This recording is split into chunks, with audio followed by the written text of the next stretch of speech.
Tonight on ESPN and the app, we are replaying two of the most significant games of the Golden State Warriors dynasty. The Game 6 clincher in 2015 against LeBron and the Cavs is at 7 Eastern, and then Game 3 of the 2017 Finals. That came down to the final minute with KD sinking that dagger shot over LeBron.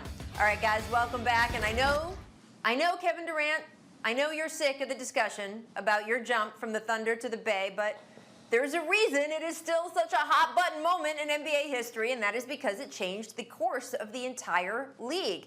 Of course, we know what KD's move did for the Warriors, but Perk, I want to play a little game of, yes, what if about your old Thunder teammates. What if Kevin Durant never joins the Warriors and stays on that stacked OKC team instead, the one that nearly won the Western Conference Finals that same year? Ooh, Rachel, not again. The last time I mentioned KD and Russell Westbrook in the same sentence, the world blew up. All right, but look, I'm gonna go ahead. I'm gonna go ahead and address this like the numbers on the house. All right, if Russell Westbrook and Kevin Durant never break up, I see the Oklahoma City Thunder building a dynasty. In my opinion, when you look at Russell Westbrook and Kevin Durant, they could have went down as arguably one of the best duos to ever play the game, or at least top 5. I wish they would have never broken up because they were scratching and at the surface, knocking right at the front door of winning the NBA title. And just think about it. They had the Warriors down 3-1. So I know those guys. Both of those guys always have revenge on their mind. And I think we would have been seeing the Oklahoma City and Cleveland Cavalier matchup, LeBron and KD, Kyrie and Westbrook matchup for the years to come. But I just hate to see that it didn't happen. Yeah, I don't think if KD stays in Oklahoma, I can see no dynasty for the Warriors. I can see no dynasty at all because you got to look at the balance of power then. You had the Houston Rockets, they were up and coming with James Harden. And, of course, Golden State. They did what they did. But you forget about Cleveland Cavaliers.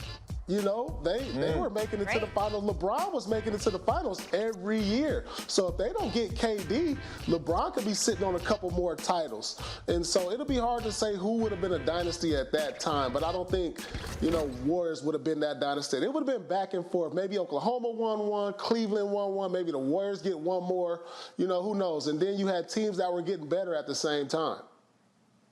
Ooh, I just hate to see that they didn't make it happen, though, P. Like, I just watched Russ and Kevin Durant grow up in front of my eyes when I got traded from the Celtics, and I just knew both of those guys were going to be special. Both of those guys are generational talents, and I'm just thinking about it right now, like, it would have been dangerous. You know how it is, Pete. I mean, yes, they were talented, Perk, but like I know, it was a power struggle there. We know KD was the best player, but Russ wanted to be the man. So how was they going to make that work? It was a reason that KD left for the Warriors. It wasn't because they weren't as talented. I mean, Russ is an MVP caliber player. It was a power struggle there, I believe. Well, let me ask you a question, Pete. Let me ask you this. The reason that our Celtic team was able to work the first year was because you guys were older and mature. Y'all had accomplished everything individually that y'all needed to accomplish. So the only thing that was on y'all mind was winning a ring. And I think as the years would have came, KD and Russ both would have got more mature and got more wiser and put their pride aside and would have found a way to make it work. I just wish they would have never broke up. Like, that was a bad breakup, man. That was a horrible divorce. That was a horrible divorce, Rachel. Perk, I want to go all the way back to when Harden was on the team because I still would love to know if that team had stayed together with all three of them. I understand the clog at guard at that position, but certainly as positionless basketball only grew in the decade, you kind of wonder if all three of them could have been on the court together and grown together. That's my what if. We're never going to get the answer there. Oh, well. Thanks for watching ESPN on YouTube. For live streaming sports and premium content, subscribe to ESPN+.